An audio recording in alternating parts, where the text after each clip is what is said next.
Ayan, may pa-mic na tayo. Hello everyone. This is Teacher Chen again. It's been a while.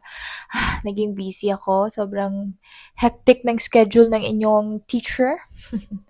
Anyway, let's get into it. Let's talk about the title already. Here are the tips and tricks that I did in order to pass my A1 German exam, only studying it by myself.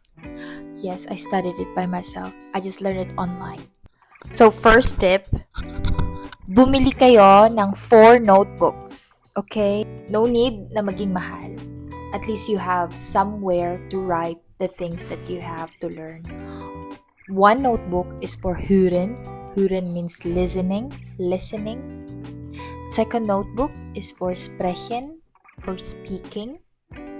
Third notebook is for Lesen or reading. And then last notebook is for Schreiben or writing.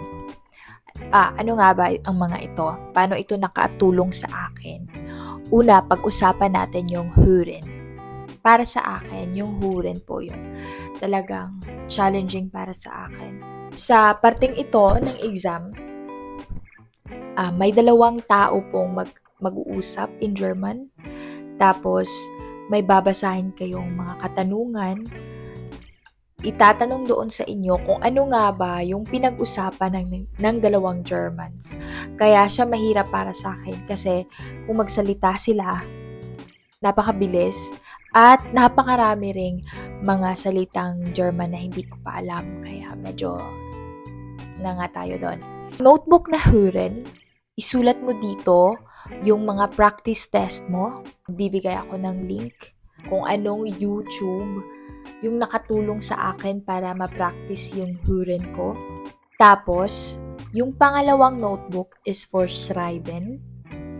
Sa notebook naman na ito, isusulat mo yung mga practice mo sa pagsusulat ng emails, mga liham, mga requests, mga orders. Ikatatlong notebook is ang Lesen. Sulat mo rin dito yung mga practice test for Lesen. Ibig sabihin po ng Lesen is reading. At ang pang-apat ay Sprechen or talking. Dito po sa Schreiben, medyo mahirap din kasi pag nasa final exam na kayo, kasama mo yung mga examinees, tapos mag-uusap kayo, bubunot kayo ng cards. May cards ako. Ito. Cards.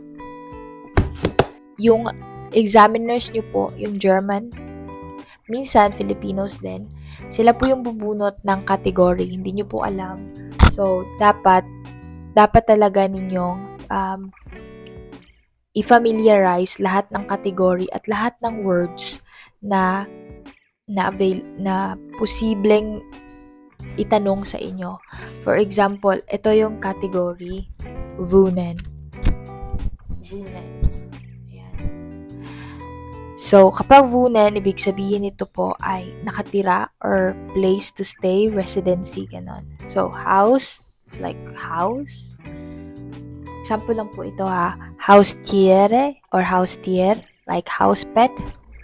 Tapos po, magfo-formulate kayo ngayon ng question tungkol dito para sa katabi ninyo. Tapos, ikaw nakatabi, dapat ka rin makasagot. So, ako ay tatanungin ng kasama ko. Ako ay sasagot. Ako naman ngayon ang magtatanong sa next na kasama ko.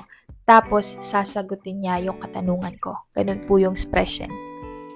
At magpapakilala din kayo kung sino kayo, bakit taga saan kayo, ano yung mga hobbies ninyo, ano yung trabaho nyo.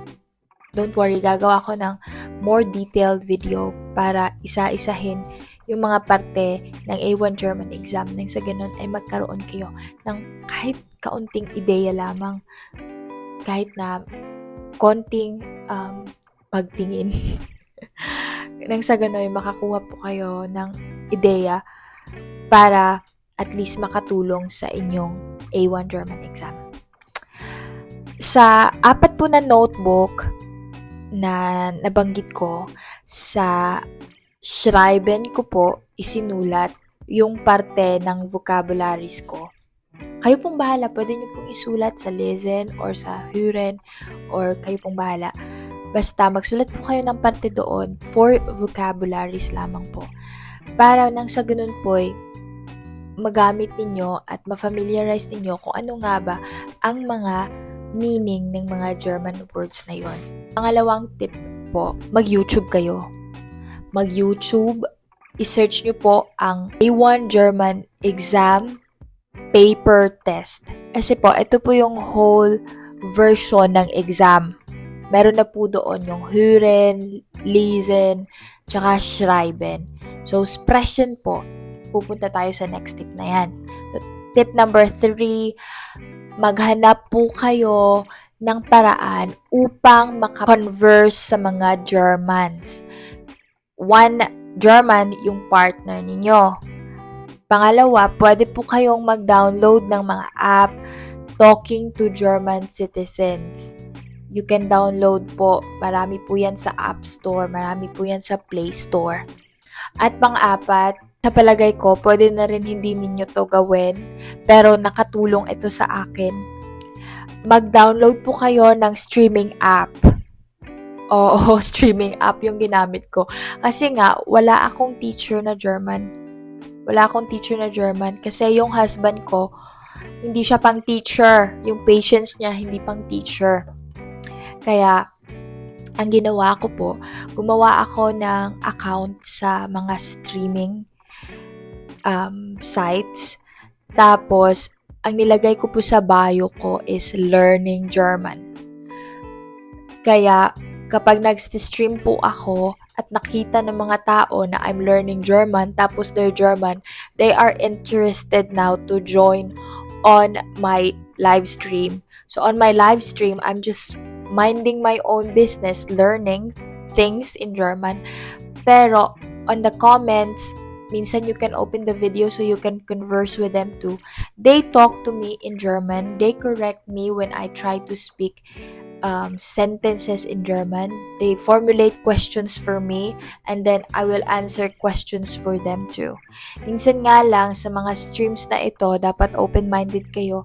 May mga tao talagang medyo hindi disente at medyo, na, i-block nyo lang sila. Huwag nyo lang silang pansinin. Focus lang po kayo sa goals ninyo na maipasa ang A1 German exam ninyo. So, ayun po. Yun po yung mga tips and tricks na na-invento ko at in-apply ko sa sarili ko nang sa gano'y maipasa yung German exam ko.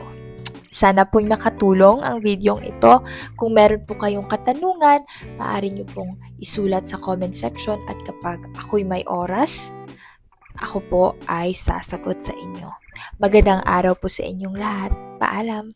Ciao, ciao!